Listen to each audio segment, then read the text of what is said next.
নমস্কার বন্ধুরা, আজকের এই ভিডিওতে আমরা দেখাবো কিভাবে গ্রামের দিকে আমরা দুধ নামাই। তো আমি এখন আছি দাদুদের বাড়িতে।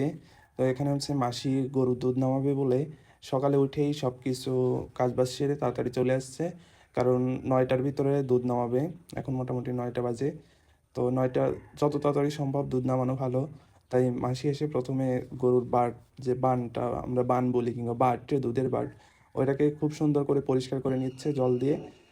কারণ ওখানে অনেক মাঝে মাঝে গোবর লেগে থাকে, এজন্য সবসময় গরুর বাটটা পরিষ্কার করে নিতে হয় দুধ দোহনের পূর্বে।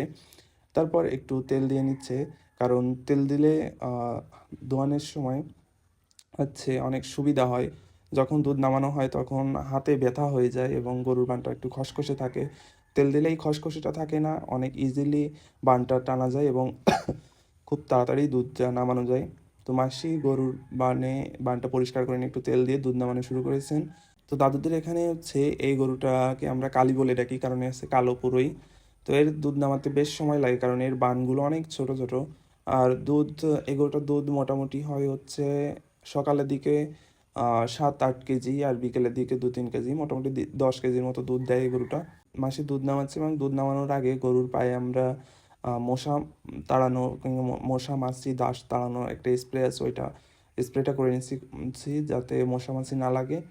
তাইলে গরু শান্তভাবে দাঁড়িয়ে থাকবে এবং দুধ নামানো সহজ হবে। এবং দুধ নামানোর সময় আশেপাশের থেকে কোনো রকম কথা না বলা ভালো, কারণ গরুকে রিল্যাক্স থাকতে দিতে হয়, গরু যেন শান্ত থাকে এবং সে যেন ভয় না পায়। অনেকে আছে দুধ নামানোর সময় গরুকে মুখে বেঁধে নেয়, পায়ে ফান্দি দেয়। তবে যদি নতুন গরু হয় তাহলে হয়তো পায়ে ফান্দি দিতে হয়, কারণ অনেক সময় গরুতে ছাটি দেয়, লাথি দেয়। তো কিন্তু এই গরুটা 2-3বার বাচ্চা দিয়েছে, তো সেদিক দিয়ে একে আর ফান্দি দেওয়ার দরকার হয় না। প্রথমবার আমরা ফান্দি দিতাম, কিন্তু আস্তে আস্তে অভ্যাস করতে হবে ফান্দি ছাড়া যেভাবে দুধ নামানো যায়। এবং গরুকে কোনো রকম ভয় না দিয়ে, গরুর সামনে লাঠি না ধরে শান্তভাবে গরুকে থাকতে দিতে হবে দুধ দোয়ানোর সময়। তাহলে গরু সঠিকভাবে দুধ দিতে পারবে এবং দুধও বেশি হবে। এই গোলাপির দ্বারা চলে আসছি। তো গোলাপি হচ্ছে এই গোয়ালের সব থেকে বড় গরু, আর এর বানগুলো দেখেন কত বড় বড়, কিন্তু একটু গোবর মাখায় বেশি, তাই ভালো করে পরিষ্কার করে নিচ্ছি। আর 2 বছর আগে গোলাপির একটা সমস্যা হয়েছিল, যে সমস্যাটার কারণে এর একটা বান কানা হয়ে যায়। তাই এখন 3টে বাট আছে, কিন্তু গোলাপির ছিল 5টা বাট। তার 4টে দিয়ে দুধ দিত, আরেকটা তো এমনিই থাকে, ওটা দিয়ে দুধ আসে না। এখন ওই 3টা বান্ট হয়ে গেছে আর 2টো অকার্যকর। এবার এর গোলাপি হচ্ছে দুধ যখন নামানো হয় তখন একদমই শান্ত। আমি কখনো হচ্ছে ওই রকমভাবে দুধ নামাইনি। এইবার এটা হচ্ছে আমি মাঝে মাঝে নামাই, কিন্তু প্রফেশনাল না, কারণ দুধ নামাতে গেলে হাতে অনেক শক্তি দরকার। আর আর যখন একটু বেশি দুধ হয় তখন দুধ নামাতে নামাতে হাতে ব্যথা ব্যথা হয়ে যায় যদি অভ্যাস না থাকে। আর মেন হচ্ছে অভ্যাসের দরকার।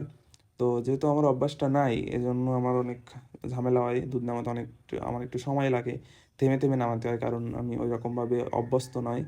আর সবথেকে মজার ব্যাপার হলো গোলাপি যখন আমরা দুধ নামাই তখন ওর সামনে দুটো যদি আগে নামাই তাহলে পেছনের বানটা দিয়ে দুধ ঝিরঝির ঝিরঝির করে পড়তে থাকে। গোলাপি হচ্ছে, এবং যদি গোলাপির হচ্ছে দুধ নামাতে দেরি হয় তাহলেও ওর বান দিয়ে দুধ পড়ে একদম সারা গোয়ালে ভেসে যায়।